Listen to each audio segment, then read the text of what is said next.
Hello दोस्तों। मैं हेमंत हूँ। आज हम लोग छत्तीसगढ़ का इतिहास को स्टडी करेंगे। ठीक है, तो 50 क्वेश्चन लेके आया हूँ।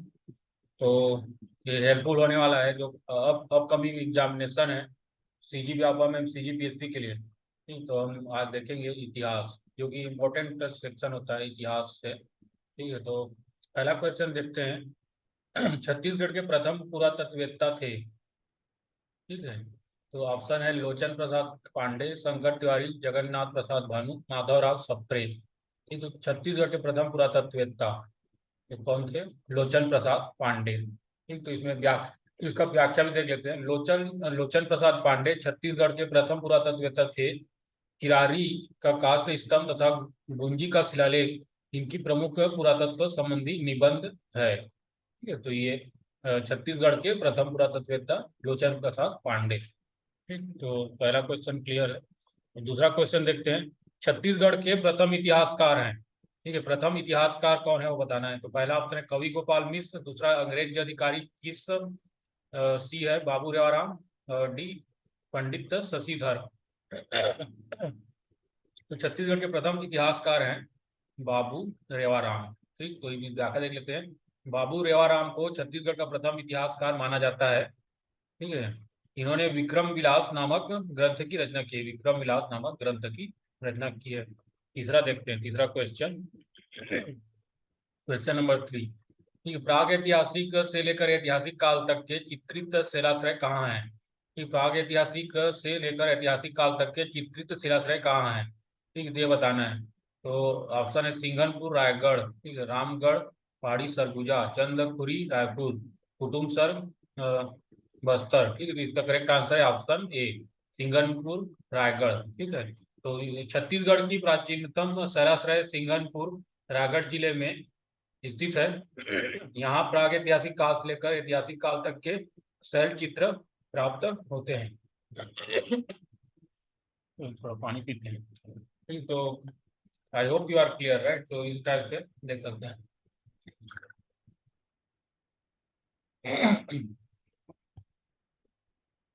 गैस, तो तीसरा क्वेश्चन कंप्लीट है। अब चौथा क्वेश्चन में आते हैं। चौथा क्वेश्चन नंबर 4। रायगढ़ के कबरा पहाड़ से किस युग के औजार प्राप्त हुए हैं? ठीक, रायगढ़ के कबरा पहाड़ रायगढ़ के कबरा पहाड़ किस युग के औजार प्राप्त हुए हैं? ऑप्शन है पाषाण युग, मध्य युग, कांस्य युग, लौह युग। ठीक है, तो पाषाण युग ऑप्शन ए करेक्ट। पाषाण युग की वजह से रायगढ़ के कबरा पहाड़ से पाषाण युग के औजार प्राप्त हुए हैं। ठीक है, रायगढ़ के कबरा पहाड़ से पूर्व पाषाण तथा उत्तर पाषाण कालीन औजार मिले हैं। ठीक है, इसकी व्याख्या है। अब क्वेश्चन नंबर 5 देखते हैं। ठीक है, छत्तीसगढ़ के निम्नलिखित स्थानों से पाषाण युग के औजार प्राप्त हुए हैं। निम्नलिखित छत्तीसगढ़ निम्नलिखित स्थानों से पाषाण युग के औजार प्राप्त हुए हैं। ठीक है, तो इसमें धनपुर जिला बिलासपुर, अर्जुनी जिला दुर्ग, सिंघनपुर जिला रायगढ़, कबरा पहाड़ जिला रायगढ़। तो पाषाण युग के कालक्रम जैसे पूर्व पाषाण युग, मध्य पाषाण युग, उत्तर पाषाण युग तथा नव पाषाण युग के अनुसार इन स्थानों से प्राप्त औजारों का क्रम निम्न कूट के आधार पर निर्धारित कीजिए। तो कूट बताना है। ठीक है, इसमें तो इसका जो करेक्ट आंसर है सी है। तो मतलब क्या है, छत्तीसगढ़ के जिस तरह से पाषाण के औजार प्राप्त हुए, तो सबसे पहले मतलब क्या है इसमें, इसका व्याख्या देखते हैं। ठीक है, इसको छत्तीसगढ़ में पूरा पाषाण काल के अवशेष रायगढ़ के सिंघनपुर, ठीक है, रायगढ़ के सिंघनपुर, उसके कबरा पहाड़, बोतलदा, सोनबरसा आदि स्थानों से प्राप्त हुए हैं। ठीक है, और मध्य पाषाण काल के अवशेष, मध्य पाषाण काल के अवशेष वो है बस्तर क्षेत्र के कालीपुर, राजपुर, गढ़धनौरा, गढ़चंदेला, खड़ाक घाट आदि से प्राप्त हुए हैं। अब उत्तर पाषाण काल, ठीक है, उत्तर पाषाण काल के देखते हैं, तो उसके अवशेष रायगढ़ के खबरा पहाड़, सिंघनपुर, बोतलदा, महानदी घाटी, आंगना, करमारगढ़ आदि स्थानों से। जबकि नवपाषाण काल के अवशेष दुर्ग के अर्जुनी, राजनांदगांव के बोन टीला एवं चितवा डोंगरी तथा रायगढ़ के टेरम से प्राप्त हुए हैं। ठीक है, तो अलग अलग काल में कौन कौन सा इसमें स्थान है उसके बारे में पूछा गया है। ठीक, तो ये जो है पांचवा क्वेश्चन क्लियर है। ठीक है, अब अगला क्वेश्चन देखते हैं, छठवां। छठवां, छत्तीसगढ़ में 1953 में सिरपुर का प्रथम पुरातात्विक उत्खनन कार्य किसके निर्देशन में आरंभ हुआ? तो ये है इसका आंसर क्या है, मोरेश्वर दीक्षित। मोरेश्वर दीक्षित, ठीक है। सिरपुर में 1953 से प्रोफेसर मोरेश्वर गंगाधर दीक्षित के निर्देशन में पुरातात्विक खनन का कार्य प्रारंभ हुआ था। ठीक है, तो ये इसका आंसर है। तो छत्तीसगढ़ 1953 में सिरपुर का प्रथम पुरातात्विक उत्खनन मोरेश्वर दीक्षित, ठीक है, के निर्देशन में आरंभ हुआ था। क्वेश्चन नंबर 7 देखते हैं। वैदिक काल में छत्तीसगढ़ को निम्नलिखित में से किस नाम से जाना जाता था? ठीक, तो वैदिक काल में किस नाम से जाना जाता था? तो इसका आंसर है इनमें से कोई नहीं। ठीक, ऋग्वैदिक कालीन साहित्यों में छत्तीसगढ़ का वर्णन प्राप्त नहीं होता है। उत्तर वैदिक कालीन साहित्यों में नर्मदा नदी को रेवा के नाम से जाना जाता है। ठीक है, तो वैदिक काल में छत्तीसगढ़ को निम्नलिखित में से इनमें से कोई नहीं आएगा। ठीक है, तो इसमें क्या है, ऋग्वैदिक कालीन साहित्यों में छत्तीसगढ़ का वर्णन प्राप्त नहीं होता है। उत्तर वैदिक कालीन साहित्यों में नर्मदा नदी को रेवा के नाम से जाना गया है। ठीक, तो ये क्वेश्चन नंबर 8 देखते हैं। दशरथ की पत्नी कौशल्या के पिता का नाम था। ठीक, दशरथ की पत्नी कौशल्या, ठीक है, उसका है ना, तो उसके पिता का नाम क्या है वो बताना है। तो भानुमंत, जनक, परशुराम, वाल्मीकि। तो ये तो सबको पता रहता है, भानुमंत। ठीक है, तो दशरथ की पत्नी कौशल्या के पिता का नाम भानुमंत था। ठीक, तो ऑप्शन ये करेक्ट हो जाएगा। ठीक, दक्षिण कौशल के शासक भानुमंत की पुत्री का नाम कौशल्या था, जिसका विवाह अयोध्या के शासक दशरथ से हुआ था। ठीक, तो ये इस टाइप से हम क्वेश्चन का आंसर देख रहे हैं। 8 क्वेश्चन कंप्लीट हो गया है। ठीक है, अब 9वां क्वेश्चन में आते हैं। तो 9वां क्वेश्चन है हमारे पास। 9वां क्वेश्चन है, वाल्मीकि रामायण के अनुसार राम ने दक्षिण कौशल का राज्य किसे दिया था? ठीक है, दक्षिण कौशल का राज्य किसको दिया था? ठीक है, तो कुश को दिया था, कुश। वाल्मीकि रामायण के अनुसार राम ने दक्षिण कौशल का क्षेत्र अपने छोटे बेटे कुश को दिया था। ठीक है, तो याद रखना, दक्षिण कौशल का राज्य कुश को दिया गया था। अब किस ग्रंथ में किस ग्रंथ 10वां किस ग्रंथ में छत्तीसगढ़ क्षेत्र का उल्लेख नहीं है? छत्तीसगढ़ क्षेत्र का उल्लेख नहीं है किसमें? रामायण में, ऋग्वेद में, पुराण में, महाभारत में। तो अभी इसको हम लोग देखें ऋग्वेद काल में रामायण के बारे में। मतलब छत्तीसगढ़ क्षेत्र का उल्लेख ऋग्वेद काल में नहीं है। ठीक है, ऋग्वेद काल में छत्तीसगढ़ के क्षेत्र का उल्लेख नहीं है। ठीक है, इसका व्याख्या देख लेते हैं। रामायण काल में छत्तीसगढ़ को कोसल तथा दक्षिण कोसल के नाम से जाना जाता था, जबकि महाभारत काल में छत्तीसगढ़ कोसल, प्राग कोसल और बस्तर क्षेत्र को महाकांतर के नाम से जाना जाता था। वैदिक युग में छत्तीसगढ़ से संबंधित जानकारियों का अभाव है। ऋग्वेद में इस क्षेत्र का कोई भी उल्लेख नहीं मिलता। ठीक है, ऋग्वेद में छत्तीसगढ़ के कोई भी उल्लेख नहीं मिलता, क्योंकि ऋग्वेदिक का आर्य उत्तर भारत तक सीमित थे। उत्तर वैदिक कालीन साहित्यों में नर्मदा नदी को रेवा के नाम से उल्लेखित किया गया है। ठीक है, तो ये है। अब क्वेश्चन नंबर 11 देखते हैं। महाकांतर की पहचान किससे की जाती है? महाकांतर की पहचान किससे की जाती है? ठीक है, तो इसका जो ऑप्शन सही है बी आएगा, बस्तर सिहावा का जंगल प्रदेश। ठीक, बस्तर सिहावा का जंगली प्रदेश इसका आंसर आ जाएगा। बस्तर क्षेत्र की प्राचीन काल में चक्रकोट, महाकांतार, एककांतार, भ्रमरकोट आदि नामों से जाना जाता था। ठीक है, तो ये इसका करेक्ट आंसर है। ठीक है, तो महाकांतर की पहचान बस्तर सिहावा का जंगली प्रदेश से की जाती है। ठीक है, तो ये बी करेक्ट आंसर। अब अगला क्वेश्चन देखेंगे, क्वेश्चन 12। वैदिक काल में छत्तीसगढ़ को निम्नलिखित में से किस नाम से जाना जाता था? ठीक है, वैदिक काल में छत्तीसगढ़ को निम्नलिखित में से किस नाम से जाना जाता था? ठीक है, वैदिक काल में बताना है, इसका इनमें से कोई नहीं आएगा। क्योंकि वैदिक कालीन ग्रंथों में छत्तीसगढ़ का वर्णन प्राप्त नहीं होता है, हम अभी देख चुके हैं। ठीक है, वैदिक काल में छत्तीसगढ़ के बारे में कुछ उल्लेख ही नहीं है, इसलिए इनमें से कोई नहीं आएगा। क्वेश्चन नंबर 13 देखते हैं। प्राचीन जनश्रुति अनुसार राजा मोरध्वज का संबंध छत्तीसगढ़ के निम्न स्थानों से जोड़ा जाता है। पहला आरंग है, पल्लारी, रतनपुर, रायपुर। ठीक है, तो इसका आंसर जो है सी हो जाएगा। ठीक, वो 1 और 3 मतलब आरंग और रतनपुर। ठीक है, तो इसमें इसका व्याख्या है, प्राचीन जनश्रुति अनुसार राजा मोरध्वज का संबंध आरंग एवं रतनपुर से जोड़ा जाता है। ठीक, तो क्वेश्चन नंबर 13 सॉल्व हो गया है। क्वेश्चन नंबर 14 में आते हैं। समुद्रगुप्त के प्रयाग प्रशस्ति में कौशल के शासक का क्या नाम था? ठीक है, क्या नाम था बताना है। समुद्रगुप्त के प्रयाग प्रशस्ति में कौशल के शासक का क्या नाम था बताना है। शिवगुप्त था, सोमेश्वर देव था, महेंद्र था, महिपाल था, इनमें से कोई नहीं। तो सी था, महेंद्र था। ठीक है, समुद्रगुप्त के प्रयाग प्रशस्ति में कौशल के शासक का नाम महेंद्र था। ठीक, इसका व्याख्या भी देख लेंगे। हरिशेर द्वारा रचित प्रयाग प्रशस्ति से समुद्रगुप्त के विजय अभी के बारे में जानकारी मिलती है। जिसमें उसने दक्षिणापथ विजय के दौरे कौशल के द्वारा कौशल के शासक महेंद्र तथा महाकांतर के शासक व्यागराज को क्या पराजित किया था। ठीक है, तो ये इसके बारे में क्वेश्चन नंबर 15 में आते हैं। पाली का प्रशस्त मंदिर किसने बनवाया था? पाली का प्रशस्त मंदिर किसने बनवाया था? ठीक है, तो इसका पांडुवंशी शासक बालार्जुन महाश्रीगुप्त ने पाली में मंदिर का निर्माण किया था। पांडुवंशी शासक बालार्जुन महाश्रीगुप्त। ठीक है, तो इसका आंसर हो जाएगा ए, ऑप्शन ए। महाश्रीगुप्त बालार्जुन ने पाली का प्रशस्त मंदिर बनवाया था। महाश्रीगुप्त बालार्जुन। ठीक। क्वेश्चन 16 में जाते हैं। चीनी यात्री वेनसांग ने सिरपुर की यात्रा की थी। चीनी यात्री वेनसांग ने सिरपुर की यात्रा की थी 5वीं सदी में, 7वीं सदी में, 6वीं सदी में, 8वीं सदी में, इनमें से कोई नहीं। ठीक है, तो चीनी यात्री वेनसांग ने 639 ईस्वी में लगभग सिरपुर की यात्रा की थी। इस समय सिरपुर में पांडु वंश का शासन था। इसका मतलब क्या होगा? 639 ईस्वी में किया है, इसका मतलब इसका आंसर जो होगा मतलब 7वीं सदी में, यानी जो ऑप्शन बी होगा। ठीक है, तो चीनिया त्रिवेंद्र साहब ने सिरपुर की यात्रा 7वीं सदी में की थी। 639 ईस्वी में, आपको ध्यान रखना है। ठीक है, तो ये इसका 7वीं सदी में की थी।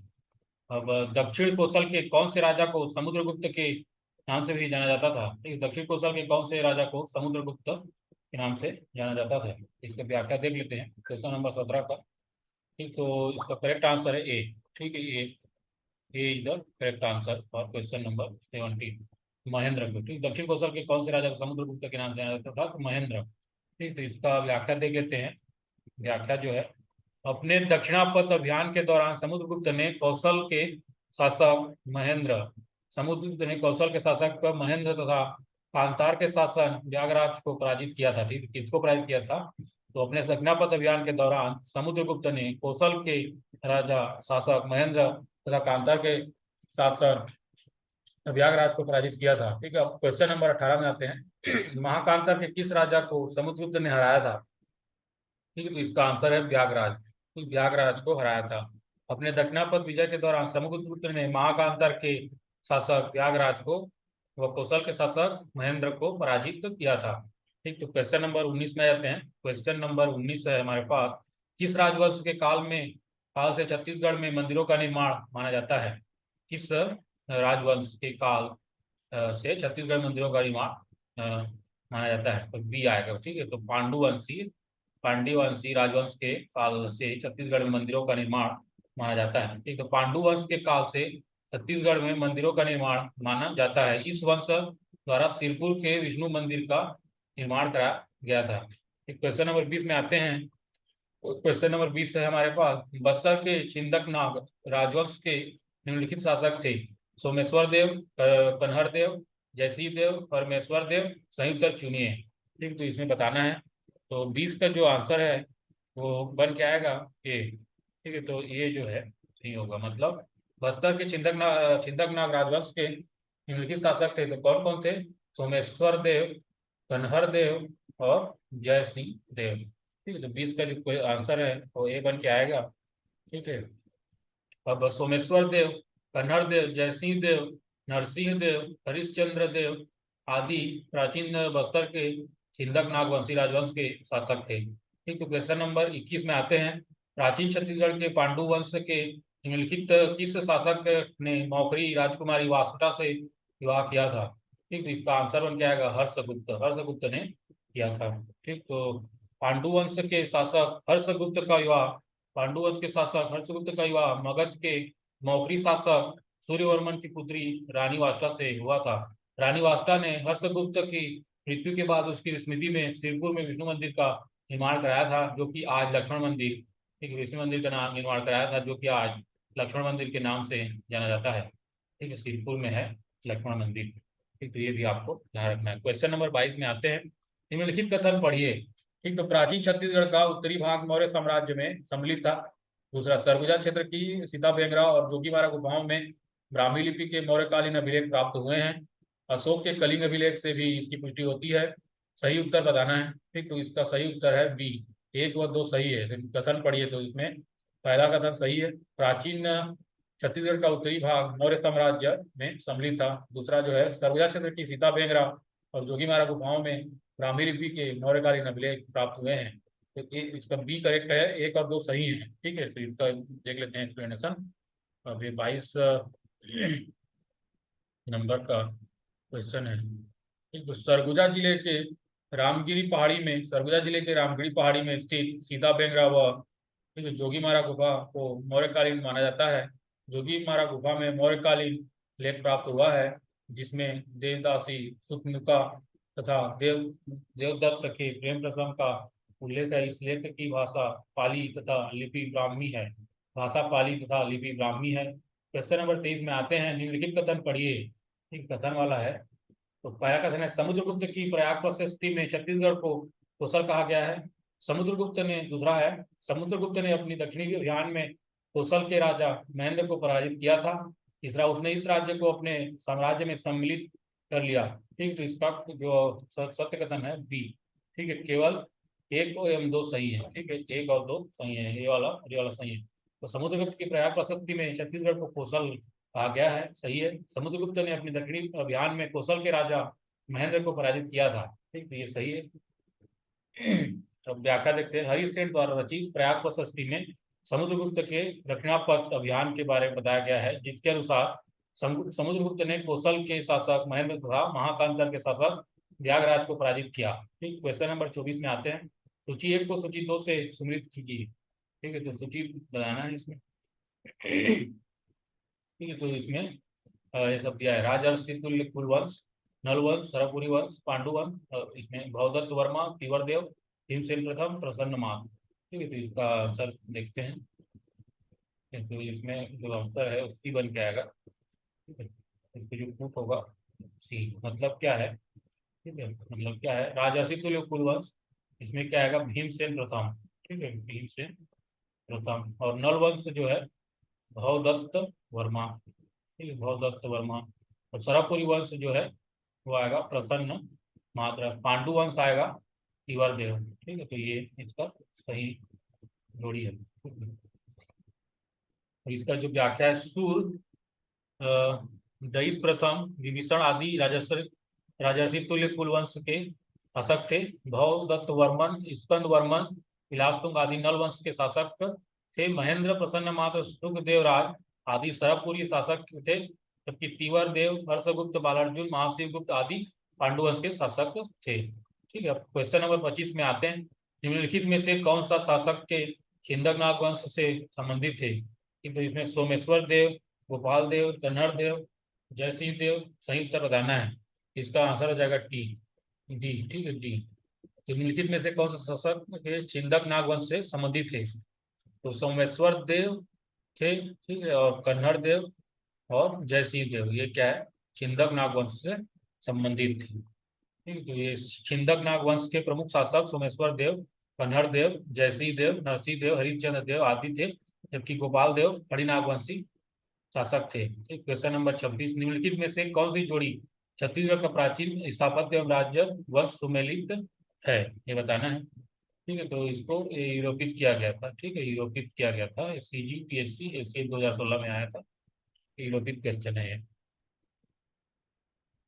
ठीक है, व्याख्या देख लेते हैं। तो इसका जो व्याख्या है वो, राजिम के राजीलोचन मंदिर, राजिम में राजीलोचन मंदिर है का निर्माण नलवंशी शासकों द्वारा सिरपुर के लक्ष्मणेश्वर मंदिर, सिरपुर में लक्ष्मण मंदिर है का निर्माण पांडुवंशी शासकों द्वारा किया गया है। तालागांव में देवरानी जेठानी मंदिर का निर्माण सरबपुरी शासकों ने किया है। तथा चौरा गांव के मड़वा महल का निर्माण हरिनाग वंशी शासकों द्वारा कराया गया। ठीक है, मल्हार के पातालेश्वर मंदिर है तो का निर्माण सोमराज नामक ब्राह्मण द्वारा कराया गया। और 2 विकल्प सही होने के कारण आयोग द्वारा लंबित किया गया। ठीक है, तो इसमें कुछ गलतियां हुई थी। ठीक है, क्वेश्चन नंबर 27 में आ जाते हैं। बस्तर चिंतक नागवंश से संबंधित निम्नलिखित शासक थे। ठीक है, तो इसका आंसर हो जाएगा डी। तो सोमेश्वर देव थे, ठीक है, कन्हड़ देव थे और जय सिंह देव थे। तो सोमेश्वर देव, कन्हड़ देव तथा जय सिंह देव बस्तर के छिंदक नाग वंश से संबंधित थे। जबकि गोपाल देव कवर्धा के हरिनाग वंश से शासक थे। ठीक है, तो ये। अब क्वेश्चन नंबर 28 में आ जाते हैं। निम्नलिखित कथन को पढ़िए। ठीक है, तो पहला कथन है, समुद्रगुप्त की प्रयाग प्रशस्ति में छत्तीसगढ़ को कोसल कहा गया है। दूसरा, समुद्रगुप्त ने अपने दक्षिणी अभियान में कौशल के राजा महेंद्र को पराजित किया था। तीसरा, उसने इस राज्य को अपने साम्राज्य में सम्मिलित कर लिया। सही उत्तर चुनिए। ठीक है, तो इसमें सही उत्तर बताना है। ठीक है, तो इसका जो 28 है, इसका ऑप्शन है बी है। ठीक है, बी, बी जो है करेक्ट होगा। ठीक, मतलब एक और दो सही है। समुद्रगुप्त की प्रयाग बसंती में छत्तीसगढ़ को कौशल कहा गया, सही है। ठीक है, और दो है, समुद्रगुप्त ने अपने दक्षिणी अभियान में कौशल के राजा महेंद्र को पराजित किया था। ठीक है, ये भी सही है। इसको व्याख्या लिखते हैं। हरिसेठ द्वारा लिखित प्रयाग प्रशस्ति के अनुसार समुद्रगुप्त ने अपने दक्षिणापथ विजय अभियान के दौरान कौशल के राजा महेंद्र देव, महाकांता के शासक व्यागराज को पराजित किया, परंतु इस क्षेत्र के राज्य में शामिल नहीं किया। ठीक है, अब क्वेश्चन नंबर 29 में आ जाते हैं। पुरातत्व विभाग ने 1987 ईस्वी में एक प्रख्यात स्मृति जिसमें बहुत से प्राणियों के भाग सम्मिलित थे, इसे खालिस्तान कौन से स्थान पर रखा है? ठीक है, तो किस कहाँ रखा है? पुरातत्व विभाग द्वारा 1987 में एक मूर्ति खोजी गई जिसको अलग अलग प्राणियों के मुखा विधि से निर्मित इस मूर्ति को ताला गांव में, ठीक है, ताला गांव में, मतलब सी इसका आंसर हो जाएगा।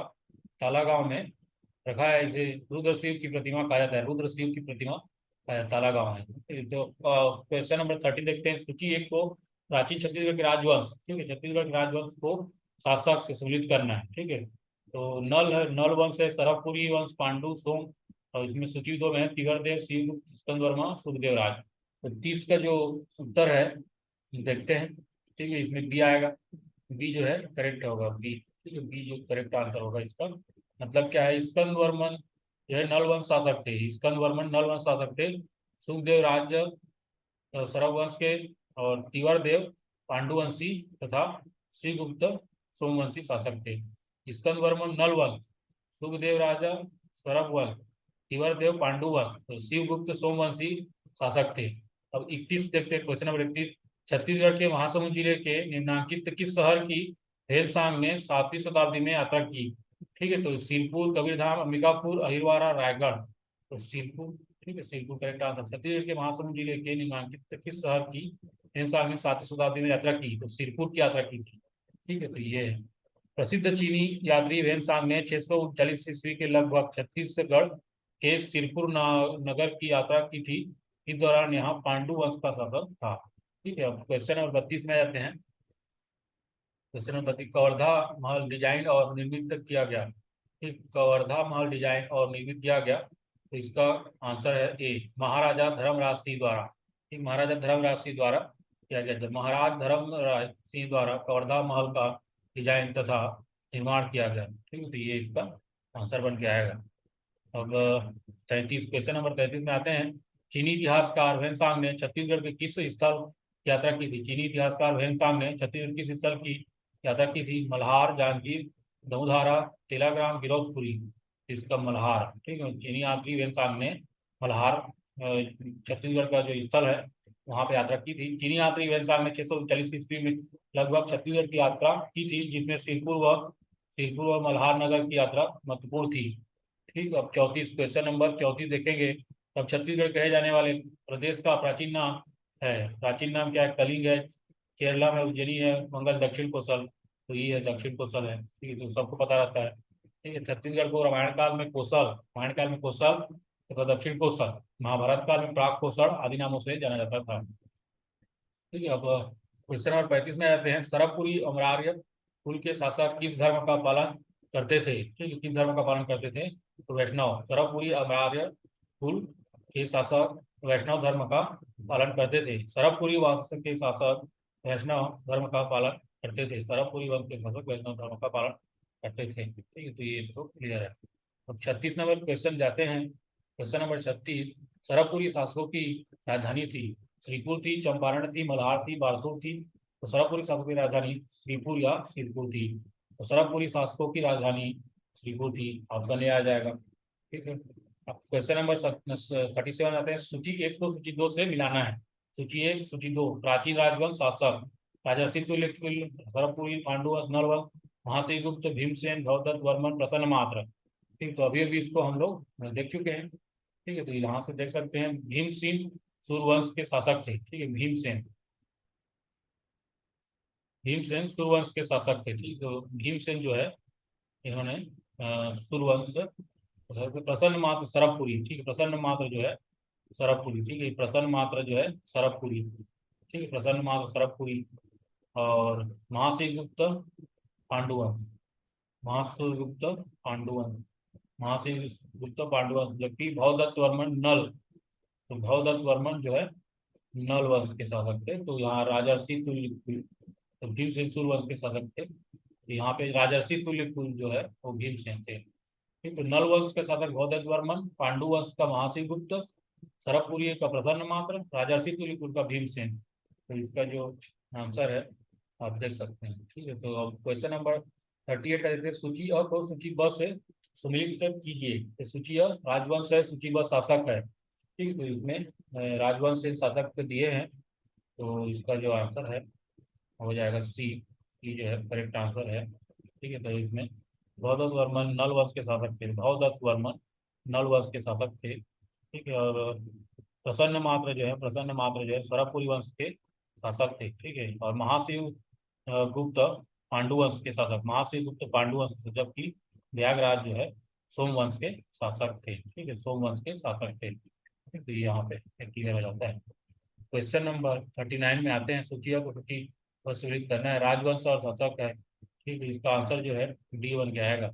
मतलब नल वंश जो है, नल वंश जो है भौदत्त वर्मा आएगा। सरबपुरी वंश जो है वो प्रसन्न मात्र है। ठीक है, सरबपुरी वंश प्रसन्न। पांडु वंश, पांडु वंश जो है इसका, पांडु वंश का हर्षगुप्त आएगा। और सोनपुर के सोमवंश ये होगा महा भवगुप्त, महाभव, भव, भवदत्त वर्मन नल वंश के शासक थे। प्रसन्न मात्र सरबपुरी वंश के, हर्षगुप्त पांडु वंश का, महाभवगुप्त सोम वंश के शासक थे। ठीक है, सोम वंश, तो इस टाइप से देख सकते हैं। भवदत्त वर्मन नल वंश के, प्रसन्न मात्र सरबपुरी वंश के, हर्षगुप्त पांडु वंश और महाभवगुप्त सोम वंश के शासक थे। ठीक है, तो अब इसके बाद क्वेश्चन नंबर 40 में आते हैं। सरबपुरी राजवंश के किस शासक ने स्वर्ण के सिक्के प्रचलित किए थे? ठीक है, स्वर्ण सिक्के, सरबपुरी राजवंश के किस शासक ने स्वर्ण सिक्के प्रचलित किए थे? सरबराज, नरेंद्र, सुदेवराज, ठीक है, सुदेवराज, या तो फिर प्रसन्न मात्र। ठीक है, तो कौन किया था वो देख लेते हैं। तो उसका डी यही है, प्रसन्न मात्र ने ही किया था। तो सरबपुरी शासक प्रसन्न मात्र ने अपने काल में नामक नगर की, प्रसन्न मात्र नामक नगर की स्थापना की थी, और सोने और चांदी के सिक्के का चलन यहीं से हुआ था।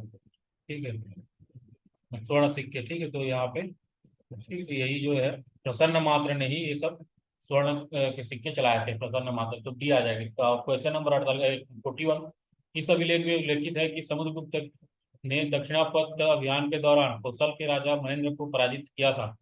ठीक, तो इसका प्रयाग प्रशस्ति में अभिलेख है। समुद्रगुप्त ने दक्षिणापथ अभियान के दौरान कौशल के राजा महेंद्र को पराजित किया था, ये प्रयाग प्रशस्ति नामक जो है उसमें दिया है। ठीक है, तो हरिसेठ द्वारा रचित प्रयाग प्रशस्ति में समुद्रगुप्त के दक्षिणापथ अभियान का वर्णन है, जिसके अनुसार समुद्रगुप्त ने कौशल के शासक महेंद्र तथा महाकांतर शासक प्रयागराज को पराजित किया। क्वेश्चन इस प्रकार से 42 देखते, प्रयाग प्रशस्ति के अनुसार समुद्रगुप्त ने अपने दक्षिणापथ अभियान में जिन राज्यों को जीता उन्हें छत्तीसगढ़ के थे। ठीक है, तो इसमें जो है सी और स, ठीक है, कोसला था, कोसला और महाकांता। ठीक, कोसला और महाकांता थे। तो हरिसेठ द्वारा रचित प्रयाग प्रशस्ति में समुद्रगुप्त के दक्षिणापथ अभियान का वर्णन है, जिसके अनुसार समुद्रगुप्त ने कौशल के शासक महेंद्र तथा महाकांता के शासक प्रयागराज को पराजित किया।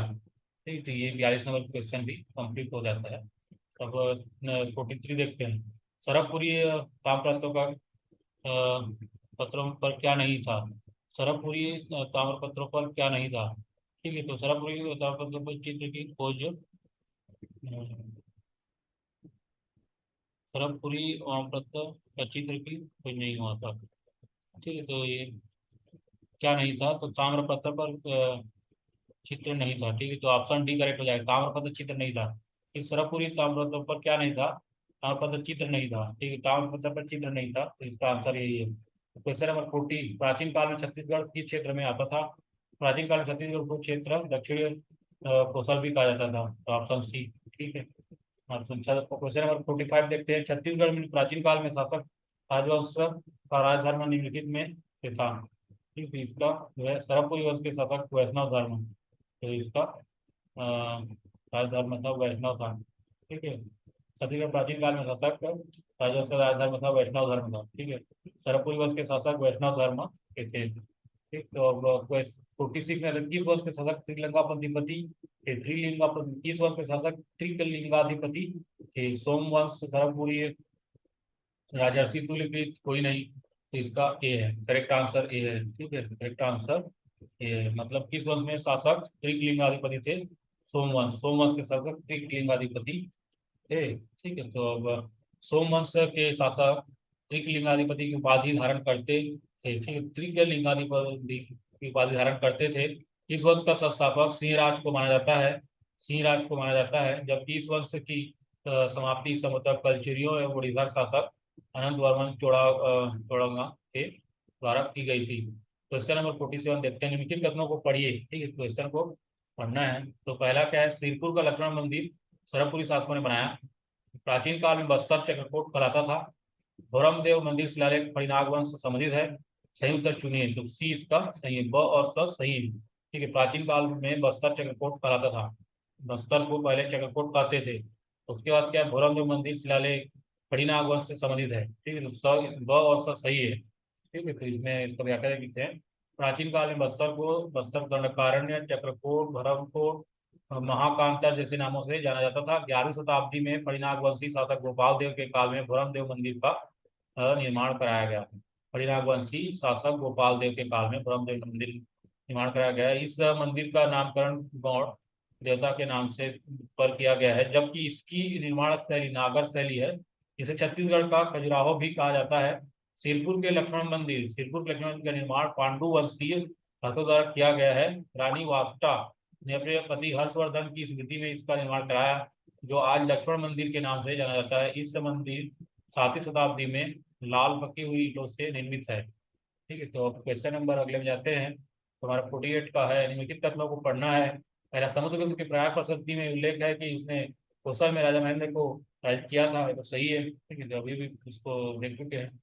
ठीक है, तो सरबपुरी वंश के राजा प्रसन्न राज ने प्रसन्नपुर नगर की स्थापना की थी। सोम पांडु वंशी राजा महासेन बलार्जुन ने सिरपुर में अनेक बौद्ध विहारों का निर्माण किया है।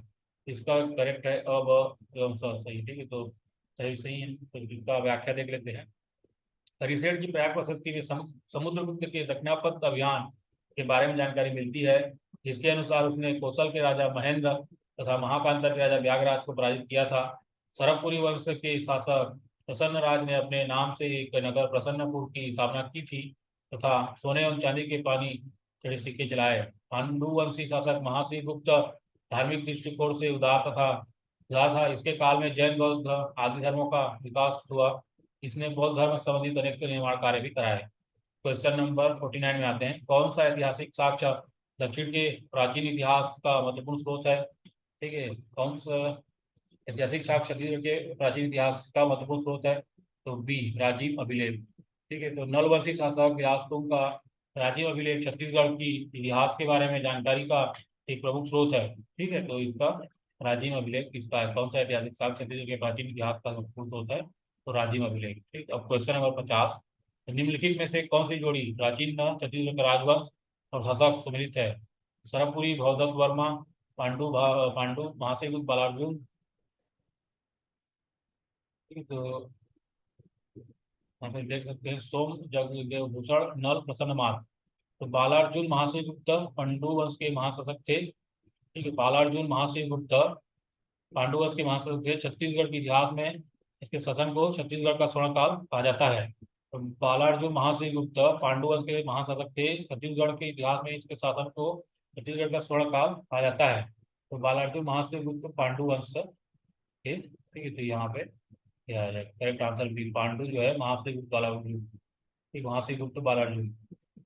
ये अब 51 नंबर क्वेश्चन देख लेते हैं। तीनों में कौन सी जोड़ी छत्तीसगढ़ के रथ राज्य एवं उनके सम्मिलित नहीं है? सरगुजा, रक्सेल चौहान, बस्तर काकतीय, वर्धा राजगोड़, राजनांदगांव कुशवाहा। ठीक है, तो इसमें इसका आंसर है सरगुजा में रक्सेल वंश का शासक था। सरगुजा में रक्सेल वंश का शासक था। काकती शासक क्षेत्र में थे। खौरधा में राजगोंड वंश के शासक थे। एक खौरधा में, तो ये सही है, ये तो सही है। और ये बस्तर जो है, मतलब सरगुजा में रक्सेल चौहान था, ये भी सही है। और राजनांद गांव में बैरागी शासक थे। ठीक है। सरगुजा में रक्सेल वंश का शासक काकतीय शासक बस्तर क्षेत्र के थे। खौरधा में, ठीक, तो काकती जो है बस्तर में है, खौरधा राजगोंड है, जबकि राजनांदगांव में बैरागी बैरागी शासक थे। मतलब ये जो है इसका करेक्ट आंसर हो जाएगा। ठीक, मतलब राजनांदगांव में कुशवाहा नहीं थे, बैरागी शासक थे। ठीक है, बस्तर में जो है काकती थे। ये क्वेश्चन नंबर 52 में देखते हैं। निम्नलिखित राज्य वंशों ने प्राचीन काल में छत्तीसगढ़ शासन किया, उनका सही कालक्रम चुनिए। राजर्षि तुलिकुल वंश, सरमपुरी वंश, नल वंश, चतुर्थक नागर वंश। ठीक, तो इसका दक्षिण कौशल में संभवतः 5वीं से 6वीं शताब्दी के समय राजा वंश का शासन था। इसके पश्चात, ठीक है, पहले क्या था, पहले राजर्षि वंश, राजर्षि तुल्य कुलवंश था। ठीक, राजर्षि तुल्य कुलवंश था सबसे पहले। ठीक है, उसके बाद, इसके पश्चात क्या होता है, नल वंश, उसके बाद नल वंश था। ठीक है, तो ये पहला हो गया, फिर पहला, और फिर दूसरा, और नल वंश, फिर सरकपुरी, फिर तीसरा, उसके बाद चक्रकोट का नागवंश क्या था। ठीक है, मतलब ये क्या है, सबसे पहले क्या है, पहले फिर स, स, फिर ब, फिर द। तो बी जो है सही हो जाएगा। सबसे पहले मतलब राजर्षि तुल्य कुलवंश छत्तीसगढ़ में, सबसे पहले राजर्षि तुल्य कुलवंश का शासक था। ठीक, उसके बाद नल वंश था, फिर सरमपुरी वंश, फिर चक्रकोट का नागवंश। तो ऑप्शन बी इसका सब सही है। ठीक है, तो इस टाइप से हम लोग छत्तीसगढ़ के इतिहास के 52 क्वेश्चन फटाफट अंदाज में देख चुके हैं। ठीक, तो आई होप आपको ये सेशन अच्छा लगा होगा। ठीक है, और अच्छा लगा होगा तो लाइक कर देना, और सब्सक्राइब भी करना मेरे चैनल को, और अपने दोस्तों से शेयर करना, जिससे दूसरों को भी फायदा मिले। ठीक है, तो आज की क्लास को एंड करते हैं। तो गुड नाइट।